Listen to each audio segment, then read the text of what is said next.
What if I were to tell you the greatest business owner today, entrepreneur today, isn't Elon Musk? What if I told you the greatest basketball player of all time is not Michael Jordan? Or the greatest musician isn't Michael Jackson, or any of this stuff? What if I told you that? What would you say to it? You'd say, Pat, you're out of your mind. Elon Musk is killing everybody right now.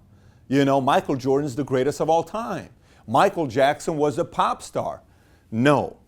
They became who they became because somebody else who would have been 10 times bigger than them fell for one of the deadly sins, and that's why you and I don't know about them. Okay? I worked with a lot of people when I first got involved in business, and I thought they were going to kill me. But they fell for one of these 7 that I'm going to talk to you about here today. So let me get right into the first one of the 7 deadly sins. By the way, before I get into it, if you haven't yet subscribed to this channel, click on the button here to subscribe. And if you have any questions, thoughts, or comments about what I talk about today, comment on the bottom as well. Let's get into the first one. Number one deadly sin. Either being too cheap or you splurge way too much. When you're too cheap, you don't get the best talent. If you're too cheap, you don't get the best technology. If you're too cheap, you're not going to scale. If you're too cheap, you're not going to put money in marketing. If you splurge too much, then you don't have money. If you splurge too much on things that don't have returns, you're not going to have something to scale your business. So somebody may say, how do you know the difference between being too cheap and splurging too much? So first of all, I take whatever dollar amount that I have. You could say I only have 10 grand. Great. I only have 100 grand, 200 grand, $1 million, whatever the amount of money that you have, okay?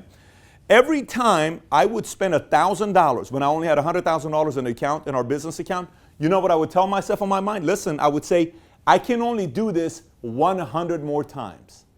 Why? Because there's only $100,000 and $100,000. So I better make sure I don't do this 100 more times or else I'm going out of money. I'm losing all the money that I have. But I would sit there, and if I'm about to spend $6,000 here, $8,000 here, $3,000 here, $800 here, $19,000 here, I would say, how much is this 19 going to make me or save me or prevent me from being sued? This 19 is going to make you $83,000. I'm in. This $7,000 is going to prevent you from being sued by this guy or getting this complaint. So you need this not necessarily to make money, to prevent you from going out of business. So I need this. I made my decisions that way. So make sure you're not being cheap in areas that can make you a lot of money and keep you in business. And make sure you don't splurge on things that have no return on investments. Pay attention to that. Number 2 is letting the wrong people in, getting in bed with the wrong people. What am I talking about with this? So when I got involved and I first started a business, one of the first things I experienced is everybody who became a consultant wanted to sell me stuff because I didn't know what I was doing, and I was a new CEO, 30-year-old, Middle Eastern, no 4-year degree, no business degree. I don't have an MBA. I don't have anything. I've only read books. And I met with a lot of sharks. And when you meet with a lot of sharks, one of 2 things happens. Remember, when a man with money meets a man with experience, the man with the experience leaves with the money. The man with the money leaves with the experience. You could think about what that really means. So I met with a lot of experienced people. I met with this one guy, was on my 2nd or 3rd year in business. And I go and we have a meeting in Beverly Hills, Hilton, I think it was. This is a man that's worth, at that time, I want to say $50 million. Extremely good at what he does. Absolute shark. Looked like a shark, spoke like a shark, had a laugh like a shark. A guy you want on your team, but you may have to spend a lot of money for it because he knows what he's doing. We're in there and we're negotiating, and he wanted to buy what I was doing, the business, 50%. He says, give me 50%. I'm going to help you get to this point, and we'll get you $2 million off the table to you, so you're going to be free, and then we can go out there and do the business. I'm sitting there thinking to myself, I need this $2 million at that time to grow the business. I desperately need this $2 million. But at that price tag, I don't know about that. Did I trust that person to come in, that they were going to do the best thing for the business? Because his philosophy and mine were complete opposites. I was able to walk away and say no, even though I wanted that $2 million in the account. I walked away and said no. Eventually, obviously, it made me 50x on that dollar. But the point is, at that time, I had to make that decision. Why? Because it goes back to this. Letting the wrong people, and sometimes you bring the wrong partner, a wrong employee, a wrong sales executive, wrong president, wrong business partner, a lot of that stuff. You have to be a little bit careful on who you're bringing in. The more you get to know them and asking questions, it'll give you more opportunity to not make one of the bigger sins that ends up ruining your business. Because one of the worst things you can have is a bad partner that you don't want to be in business with, that you have to face every day, and you have to call them every day to come to work because they don't want to come to work, and you lose motivation to come to work because you own 50% of it. You can't afford to buy them out. It gets pretty ugly. So do that part right as well. Number 3, the king mentality. This is a deadly sin where you come in and it's me. I'm the king. I'm the King Kong. You better or else type of deal. I run the show, etc., etc. That's all good and dandy, but what kings attract is not other kings. Kings typically only attract people who like to work for kings. I like attracting kings. I like it to be about anybody else that I'm doing business with. And by the way, there used to be a time, I even had this mistake 10 years ago, 9 years ago. I had to adapt to it because I understand it didn't give any returns.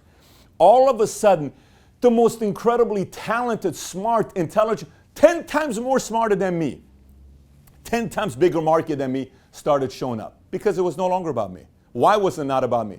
Because you can only build a business to such size if it's only about you. I've seen this so many times in business. Why is this guy been the same size for 13 years? Because it's only about him and he doesn't want to get out of his own way. And if he doesn't get out of his own way, he'll be the king, but he's not going to build some kings in his business. And in business, it's all about being a kingmaker. Number four, not adapting. Why not adapting? Listen. Everything changes. The only thing that's permanent in business is change. Let me say it again. The only thing that's permanent in business is change. Change is guaranteed to come. Guaranteed. Change is going to happen. Change in the marketplace, change in products, change in technology, change in marketing approach, change in the way people think, change in a new, demographic or people. You're dealing with boomers, then you got Gen X's, then millennials, then Gen Y's, then founders, and all this. You have to learn how they communicate. There's so much change that's going on. But if you stick to, this is how I do everything, when it comes down to the market changing quickly and you can't adapt, you get killed by somebody newer that comes. It happens every single time if you're not willing to adapt. Number 5, I think I'm on number 5. Yes. Compare and envy. So let me tell you about compare and envy. Compare and envy, I had a conversation with someone. I was in Palm Springs once. And when I was in Palm Springs, I got a call from somebody. And they were furious because another person was making more money than them. And not a little bit more, a lot more money than them. And I said, why are you so upset? And I kept asking, why? Finally, boom. I'm sick and tired of this other person making more money than me. And I said, can I ask you why you're comparing yourself to that person? I said, can you stop for a second? Said, yes. I said, what do you want in life? What will make you happy? Delete everybody in the world and you tell me what you want in life. And this person said, I wouldn't mind making $150,000 a year. I said, okay. So solve for X. X is what? $150,000 a year income. Yes, I would love to make one. I said, tell me what you would do with that $150,000. I would have a nice $3,000 mortgage payment, living in a place I want to live. I know the community, great. My kids would go to this private school, cool. What do you want to drive? I'm driving this. How much you want to save? I want to save $2,000 a month. I said, you cool with that? I'm going to do one vacation per year, and I'm very happy, Pat. I said, then why do you keep comparing yourself to this other entrepreneur? That entrepreneur doesn't want to make $150,000 a year. That entrepreneur wants to make $5 million a year. It's none of your business what that entrepreneur wants to do. The more you're comparing yourself, the more you start envying this person, the more you resent them. You don't even want to be around this person. Sometimes when people resent you, it has nothing to do with you. They're just sitting there saying, this guy's life is expanding, he's getting so much bigger, and I hate him for it. Why? Forget about the resentment and the envy because you keep comparing yourself. You don't want to work that hard. You don't want to wake up early in the morning and read the paper or read the market and study the trends and see what's going on. You don't want to read a book a week or any of that stuff. You don't want to work 100 hours or 80 hours a week. You don't want to do all that. Then don't be upset. Play your game. Or if you do want to compete with that person, raise up to their standards. But if you try to compare yourself to somebody that's putting up more effort, who is outworking, out-improving, outlasting you, out-strategizing you, you can't compete with this person. You're not in this person's league. Compete with the people that are in YMC or maybe a level above you. But if you constantly compare yourself to this person, you will be very unhappy. Very, very unhappy. Again, any thoughts, questions, comments, comment on the bottom. And if you haven't subscribed, click on the subscribe button if you haven't subbed to this channel yet. Point number 6, bad personal habits. It'll kill you. Oh my gosh, it'll kill you. Bad personal habits. This is coming from a guy that's had some bad personal habits. So don't take this as me. I'm speaking to you like a father figure and I'm judging you, like you go to one of these churches and the pastor speaks from the pulpit and says, why can't we be more perfect? I'm not talking to you from that standpoint. I've done it all. I've done a lot of stupid things. If I were to open up my closet right now, I would need a closet with one of these 50,000 square foot homes where you open up the closet, you can walk for, 20 seconds and you still don't get to the end. I have a big closet with a lot of skeletons in it. Having said that, let me tell you this. I learned quickly. And when I fell hard, I hated it. It sucked. It was embarrassing. I was alone. I couldn't stand it. And every single time I had a hard fall, it was because of my bad personal habits. By the way, we don't like others to know about our personal habits. That's totally fine. Everyone's got their own vice and things that they're dealing with. For some, it's a different game. For some, it may be alcohol, it may be cocaine, ecstasy, drug, oxytocin, Xanax. It may be pot. It may be, maybe prostitution, gambling, pornography. I don't know what it is, but maybe a lot of. By the way, for some people, it's simply sleeping in because you're too lazy. It's watching TV shows early in the morning, getting to the office late because you call yourself an entrepreneur so you can come in because you work for yourself. Nobody tells you what to do. But I can tell you one thing. One of those personal habits is the reason why you haven't blown up in business. And by the way, for some of you guys that are doing okay right now, but you're not exponentially growing, one of those personal habits could kill you in business. I've seen it so many times. Especially when you think you're untouchable, that's when those personal habits can really get you. So don't think you are this immortal person that nobody can touch you.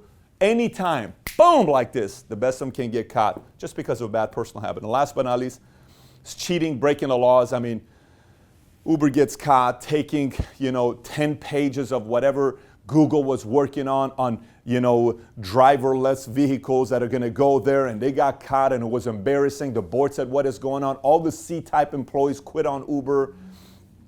Apparently, Google ends up suing Uber and saying you have one or two choices. I don't know the exact number. I think it was either give us $500 million or sign this contract that you will never make a driverless vehicle. They said, oh, can't do that. $500 million. The board is like, are you out of your mind? It's just... breaking the law is never a good idea. Rules, yes, at times. Laws, I don't know about that. It just sets back too much, and the next time somebody wants to do business with you, they're going to think about that. It's not worth it, believe me. As great of a high you may get because you could dominate and crush somebody else, that level of the game, it may not be the best thing to do. Recruiting on all those things, possibly, but not to the point where you're going out there and trying to hack into somebody's system. You can't do that. You're going straight to prison if you do that, or you're losing a lot of money because you're getting a massive lawsuit. And that's just one of the stories I'm telling you. There's a lot of them out there. And look at this.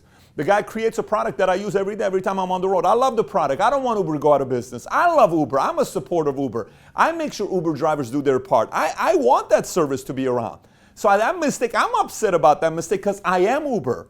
I'm a product of Uber. And it happens to the best of us sometimes, but it's not worth it. It's too big of a setback for any business. So again, these are the 7 deadly sins. There are probably some other ones we can add to the list, but these are some of the main ones that I've seen cost people a lot of money.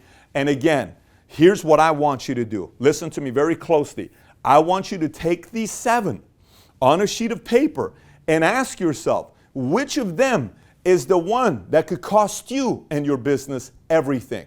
Make a note of it, make your adjustments, go back to your game, stay focused, and build it big. Thanks for watching, everybody. Take care. Bye-bye.